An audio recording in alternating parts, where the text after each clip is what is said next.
Over the last few years, the gaming industry has been flooded with things like roguelikes, 2D side-scrollers and platformers, and of course, Souls-likes. And while I do enjoy a nice Souls-like game every once in a while, they have to be really impressive if I'm going to sink the hours necessary to complete them. From marketing material alone, Lies of P looked to be that game for me. Round 8 Studios seem to be ticking all the boxes that make up an awesome Souls-like. Great graphics, cool art direction, weird story, cool combat and exploration. There hasn't been too much information revealed about this game, and with the fall 2023 release date fast approaching, I was wondering if any news about it would come out at all. Well, fortunately, during Summer Games Fest, Jeff Keighley revealed an actual release date of September 19th, as well as a demo to go along with it. This is a pretty hefty demo to say the least. It's around 1.5 to 2 hours if you're a decent player. I still haven't beaten the final boss because, well, it's tough, dude. Just give me a break. That being said, the devs did not hold back on this demo at all, and you will definitely get a chance to see what kind of game they are making here. And it's a Souls-like, alright. My emotional health is threading the needle between happiness and pure agony as I began to do well in a few enemy encounters only for the game to remind me that I am pure and utter garbage. But a Souls-like needs to be more than just a beautiful death screen, which Lies of P most certainly has. It also needs certain building blocks that give it that somber emotional tone, proper exploration, good level design, enemy variety, and much, much more. And I think most importantly, it has to feel true to the genre that FromSoft pioneered and also original enough to stand on its own 2 feet, and that's a tricky line to dance on. And fortunately, this demo gives us a real peek behind the curtain. But even with the many rage-inducing moments that Lies of P will surely bring about, is it worth purchasing or more importantly spending your limited free time on? Well, that's an answer I'm hoping to bring to you in this video. Before we dive into combat, I want to quickly discuss the setup and the environment Round 8 puts us in. The setting takes place in the Belle Epoque era, inspired by the classic tale of Pinocchio by Carlo Collodi. We play as Pinocchio himself and spawn in a train car and are set out onto an adventure in a world where puppets have turned on humans and everyone seems to be upset at Geppetto for his creations turning against the population. We, as Pinocchio, are set to find and help Geppetto before this gets any worse or something along those lines. It's not 100% clear, but I gotta say, this is definitely a pretty intriguing story. I wasn't really sold at first from the marketing material because I tend to think of Disney's rendition of Pinocchio, but Round 8 has definitely stumbled onto something special here, so I am particularly excited to see how it all plays out. Alright, so on to gameplay. What's it like? How does it feel? Is it good? I personally think it feels really good. The engine is solid, the animations are tight. This definitely has the makings of a great combat experience, at least one that people will be able to master with time. If you've ever played anything like Demon's Souls or Elden Ring, then you will most certainly be familiar with all of the mechanics for the most part. You'll have your basic light and heavy attacks, dodging, rolling, parrying, health and stamina bars, they're all there. You also have your main stat menu that looks very familiar, and there are even multiple stances to start from, which don't really matter too much as you'll be able to buy whatever weapons you want in the game, as well as upgrade your stats however you see fit. But before I break those down individually, I just want to address the game's accessibility. So when jumping into general encounters with regular enemies or mini bosses, the skill ceiling and the difficulty, they're very high, but when it comes to approaching the lower level enemies, it feels a lot more natural to learn. So punishment certainly comes from not paying attention. Maybe you're fighting too many enemies at once, or there are a few ranged enemies interrupting your animations while you're in another fight. You know, many things can happen in these type of games, but if you're aware of your surroundings and you take your time and you approach one enemy or two enemies at a time, you're generally going to be successful, as the game, at least in my opinion, is very beginner friendly in that way. I think the colloquial term here is that this game is easy to learn but difficult to master, and trust me, I still have a lot to master personally. But while I think this game is a bit easier than a From Software title, it's no cakewalk, so don't take this all the wrong way. Round 8 has countered this approachable combat style by adding in small details to keep you preoccupied while you're in battle. There are a number of features associated with your D-pad that all need to be maintained in order to have a fluid or a optimal combat experience. And while it's too early to tell how deep this system goes, judging from the demo, I would wager it goes fairly deep. Obviously, there are things like health packs and other consumables, there are items you can throw at enemies, and there is also a secondary pouch that houses things like lanterns, fast travel, things like that. It's all relatively standard items, but there is also a weapon grinder that needs to be used as well. Weapons have a durability bar on the bottom right hand of your screen, and every so often you will need to pull out your weapon grinder on Pinocchio's elbow and grind your your weapon back to full stability. And you will have to do this in combat. It's a very interesting methodology. It's not as annoying and tedious as you might think when you're hearing this. But the way this is accessed is on the D-pad, and your health pack is also on the D-pad. So you're constantly shifting between these two mechanics to make sure that you're at max power. And it can be pretty tricky when you're trying to parry or dodge and use your weapon's Fable abilities, which is like a special ability we'll talk about in just a second. So parrying and dodging work in this game similar to how you think they would. Dodging and parrying prevent you from getting killed, but if you parry incorrectly, you actually take a sizable amount of damage. But you can perfect parry, and this is actually pretty awesome because it will let you not lose any health and will actually allow you to transfer damage onto an enemy when you do it. There is also a perfect parry for a specific type of attack that is executed by the boss. When they glow red, it means that the attack is not able to be dodged and you have to perfect parry or get the hell out of the way. Then there is the Fable ability, and I just mentioned this briefly a second ago. This is essentially a power attack that you build up while you're attacking enemies with your regular light and heavy melee swings, and you can use either one of the abilities on the bottom right hand corner of your screen as they light up blue, which will enhance your offensive and defensive capabilities. Another cool feature is your Legion arm, and you will notice this from the beginning that Pinocchio has a metal arm attached to his left side that has its own special abilities. And I often forgot that I had this arm attached to me. I would just use the regular weapons and just the regular,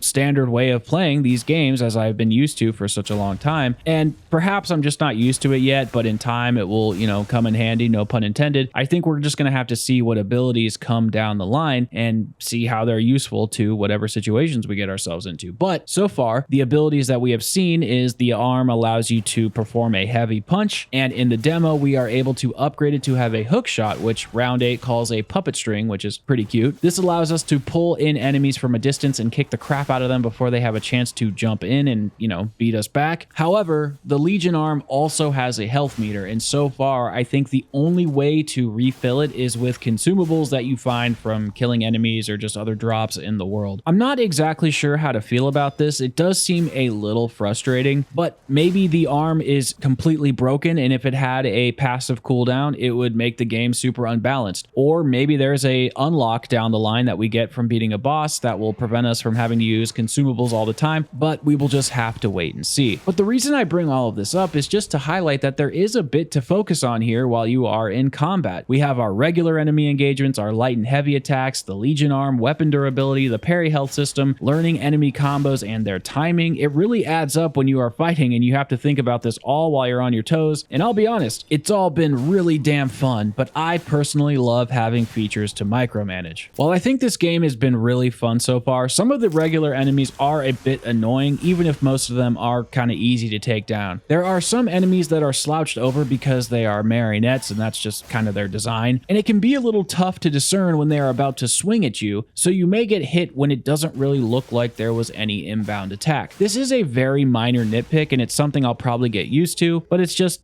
something I noticed. And for the most part, there seems to be a good amount of variety in the enemy department just from what I've seen so far. The enemies in the latter half of the demo are pretty sophisticated as far as AI goes. They're very good at parrying your attacks. They use a mix of light and heavy attacks. They'll charge at you, they'll dodge, they do all sorts of shit. It's actually pretty cool. And while their moveset isn't exactly extensive, it's subtle enough to make you slip up every now and then. The mini bosses, on the other hand, they make me want to throw my controller across the room, which is generally a sign that I am terrible and I need to get good. There are a few variations we fight throughout the demo, and some are pretty tough and some are more approachable, like I said earlier, but mostly the mini bosses are a constant reminder that those simpler enemies from a few moments ago aren't shit compared to them. The demo also showcases 3 main bosses that are all very exceptional in my opinion. They each provide a different experience in terms of combat, which requires you to keep up with all the skills throughout the game so that you can mix and match playstyles correctly in order to defeat them. It's almost like surviving a combat puzzle, and at least so far, it's been developed very well by the developers, and if these 3 are anything to go by, I think we are in a treat as to what the rest of the game has to offer here. The first boss was pretty tough for me until I figured out how to parry and use heavy attacks properly, then it kind of became a cakewalk. The second boss, the Donkey Man, was a little tricky as well because I went into it thinking that I needed to parry just like I did with the first boss, but the Donkey Man requires you to dodge and use a special ability which allows you to perform an ultimate attack from the backside. And and all of these have special animations depending on the weapon you use, which is a really nice touch. The third and final boss. Oh man.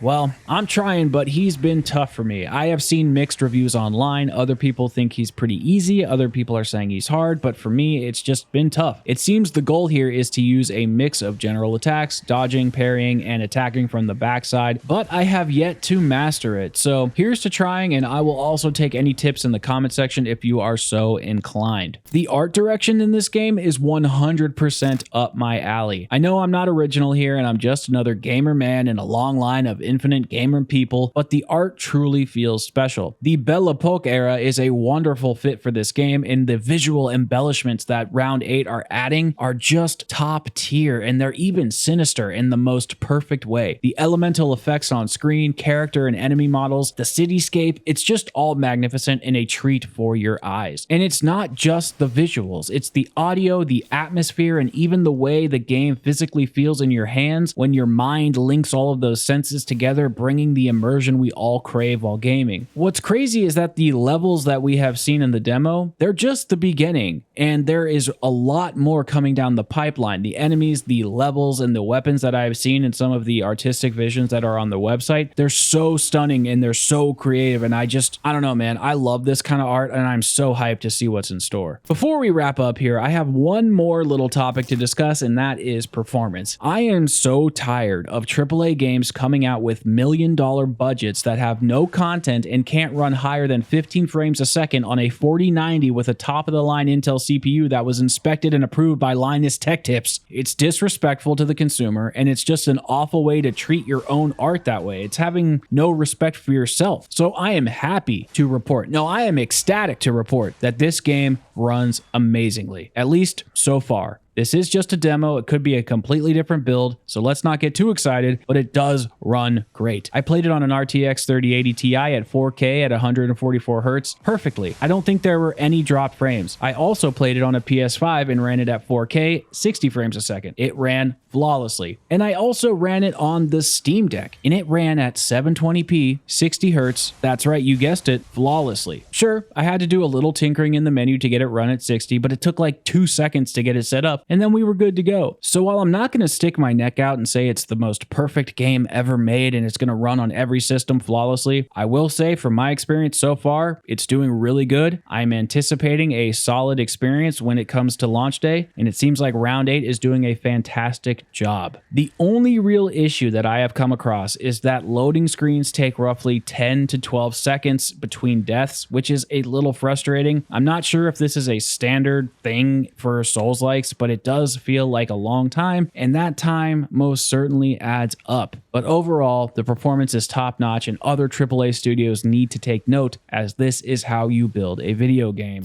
What gives me the most hope here is that Round 8 has a lot of confidence showing off this game. Not only did they provide a very expansive demo, but we were able to see story bits, gameplay mechanics, and even loot drops and customization. In 2023, when a studio is this proud of their work, it's the best indicator that something is going right. All signs are pointing to this game being super polished, packed with content, with an approachable yet tough to master skill ceiling, not to mention the incredible creative and beautiful world design. Like, what more could you ask for? Oh, I know. How about the fact that it's on Game Pass day one and it's not even $70? That only means one thing, folks. Lies of P can't really be AAA. If they are doing this much right, then it has to be a hoax. There's no other explanation. All kidding aside, what this really means is that the players are going to have a solid, polished experience with a ton of depth and replayability, which is a rare moment in gaming, and that makes it all the more special. And while there's a lot here that is familiar from other Souls-like games, I don't think that should be the focus, or at the very least, it shouldn't be a negative. Souls-likes are just a genre now, and they're no different than a game being a Sony cinematic style or even an open world game. But even though there are recognizable features, there are many things that give this game its own unique flavor that I think will make it a fan favorite, assuming the rest of the game is as good as this demo. I am rooting for Lies of P. I really am. It has succeeded all of my expectations and then some just from this 2-hour demo. I can't wait for September, and I can't wait to see what crazy things fans post online, because you know it's going to be wild. It has to be one of these games. But what do you guys think? Did you play the demo? Are you interested now because of the reception from critics? Does anything get you going about this game, or are you just not feeling it? Let me know what you think in the comments. Anyways, guys, thank you so much for watching, and I will see you all in the next video.